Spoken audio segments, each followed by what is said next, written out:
Celui qui aime sa vie la perdra, et celui qui est sa vie dans ce monde la conservera pour la vie éternelle. Le Seigneur nous dit qu'on peut perdre son âme pour la seule raison que l'on aime sa propre âme. Jean 12, 25.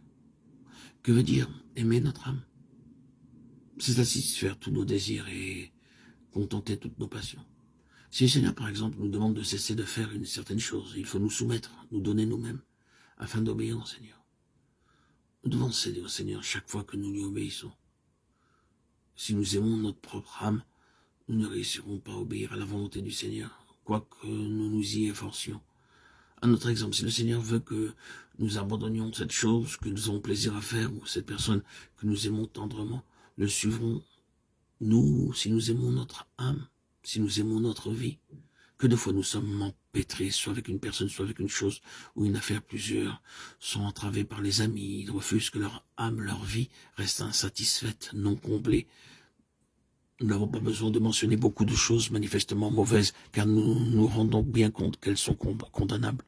Mais les choses dans lesquelles nous prenons habituellement un grand plaisir, ce sont celles dans lesquelles nous n'avons pas conscience que nous sommes embrouillés.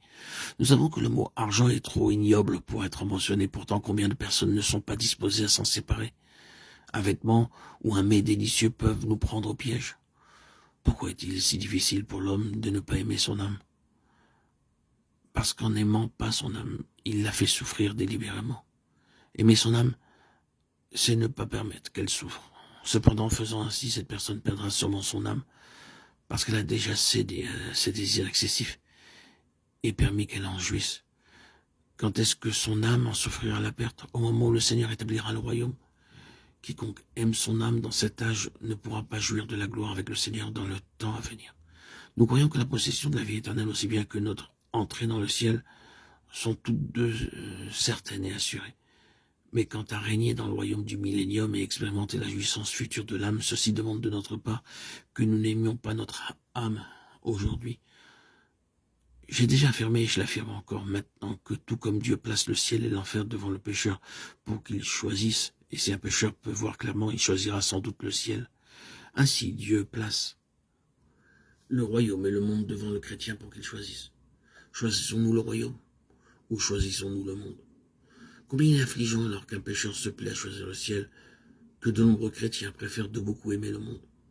Un trop grand nombre parmi nous pense que c'est suffisant d'être sauvé. Toutefois, prenons conscience qu'après notre nouvelle naissance, Dieu place devant nous le royaume futur pour que nous choisissons.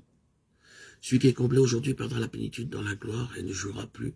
Celui qui aime sa vie la perdra, déclare le Seigneur. Et celui qui est sa vie dans ce monde la conservera pour la vie éternelle. Oh, combien étroitement lié au monde est notre âme. Aimer l'âme dans ce monde, c'est se satisfaire soi-même dans ce monde. Manger, s'habiller bien, avoir beaucoup d'amis, d'admirateurs, et jouir de renommée et d'éloges parmi les hommes, toutes ces choses sont désirables. Mais comment elles nourrissent notre âme? Pourtant, celui qui nourrit maintenant son âme la perdra dans le royaume.